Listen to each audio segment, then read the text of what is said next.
Okay, so if you're tired of using the preset that your friend gave you, then this video is for you, and I'm not going to make this video really complicated. I'm going to keep it pretty simple. Right here we have some vocals from my biggest song, and we're going to play them out loud. They're raw vocals, by the way. I'm a little bit nervous, but hey. Didn't hear what you said. Hella funds, but I'm getting to the bread. Okay, so as you can see, that's pretty fucking horrible, so we're going to fix this up. Number one, we have auto-tune. In auto-tune, you're going to find these four knobs right here. The ones that we're going to focus on is humanize, flex tune, and retune speed. This is basically just the intensity of the actual auto-tune.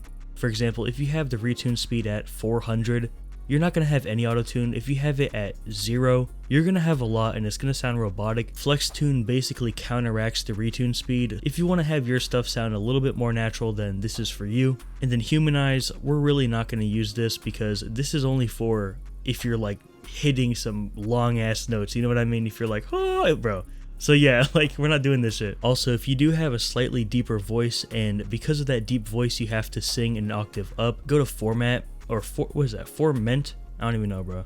And just like put it up a little bit. This will make your voice sound more natural while also keeping you on key. Okay, so now we have EQ, and the first thing that you want to do is you want to go right here to this dot on the purple, it's called a purple band, but yeah, you want to drag it all the way down.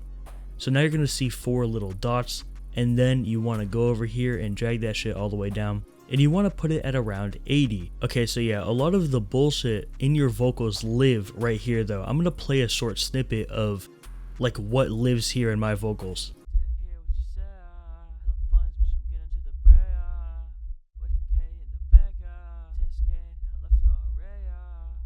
As you can hear, it's really not that good like what lives down here, so that's why we're cutting it out. Number 2, here's what you want to do.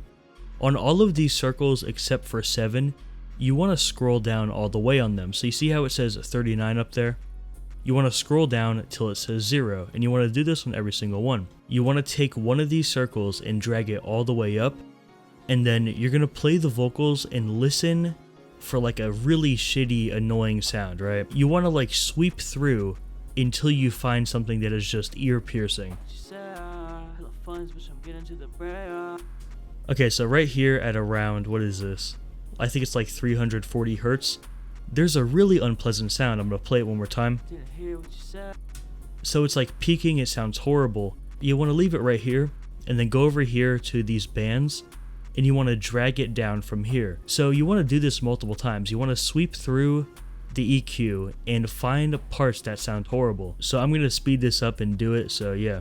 Alright, so now we have a pretty clean EQ, you know, this is called notch filtering or like sweeping, so yeah, we already did it, bro, we're doing pretty good. Okay, so this right here is actually optional. It depends on what microphone you use. If you're using like a Blue Yeti or a, you know, Blue Snowball, then you can skip this part, but for me, I use a microphone that does not have a lot of the highs there.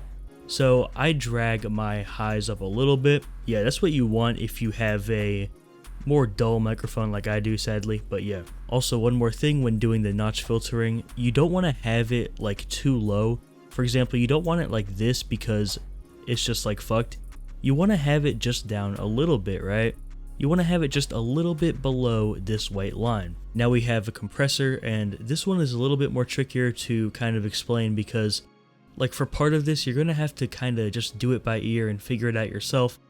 This is actually like a big reason why presets really don't work. If you bought a preset from somebody, you know, that shit doesn't sound good, it's probably because of this. All rooms are different, all microphones are different. For the ratio, just don't go over 6 or 7. Don't go over 7, I'll just say that. Don't go over 7. If you go over 7, your vocals just sound like shitty, they sound kind of more robotic. For me, I think I do like 5.5 is usually where I'm around. Just don't go over 7, bro. For type, you don't want to go hard. For me, I go soft. This is pretty fucking... Some people do vintage. I know like Che does vintage. I do soft, it sounds way more natural. Like, just don't do hard, bro.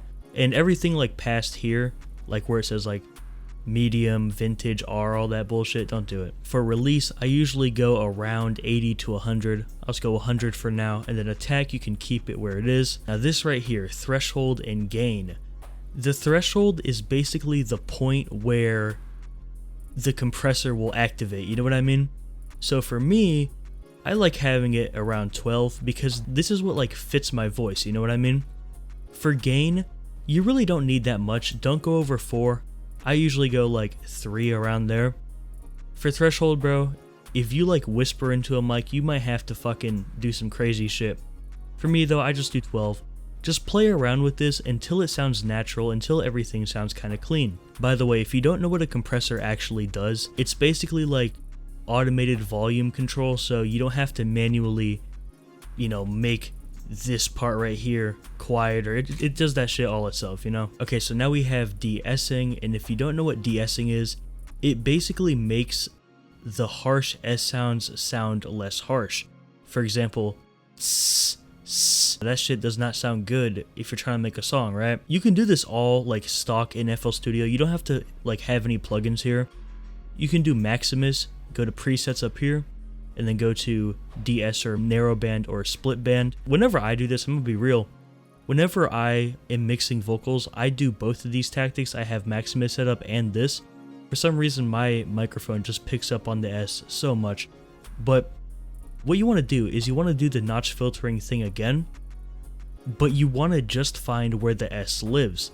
So I'm going to do that real quick. Didn't hear what you said. Didn't hear what you said. Didn't hear what you said. Didn't hear what you said. Didn't hear. So for me, it lives right about 5.3K. So you want to, like, you know, do the fucking notch filtering, bring it down, and bring it down just a little bit, right? Like I said, just a little bit. And for this one, you want to have it not as sharp. You see how this is like a damn needle? This is a little bit more rounded, right? You don't want to have it as sharp.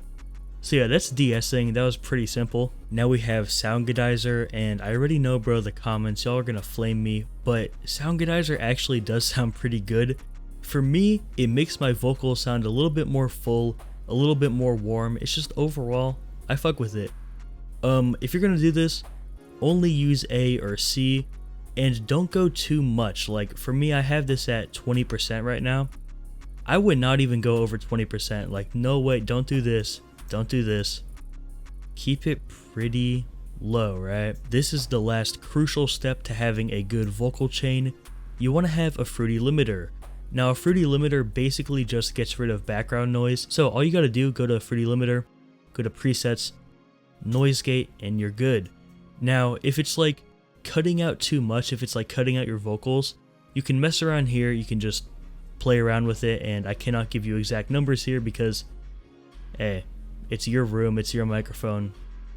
You already know, bro. So you can also, if you're lazy, you can just take it down with this knob right here. Of course, you can also add effects. You can put delay, reverb. You can do all that, but it's a little bit too complicated for this video, I'm not even gonna lie, because you have to like route it to a different track. But yeah, this is how you make a preset that fits your voice, and of course, if you don't want like a lot of auto-tune, you can mess around with it.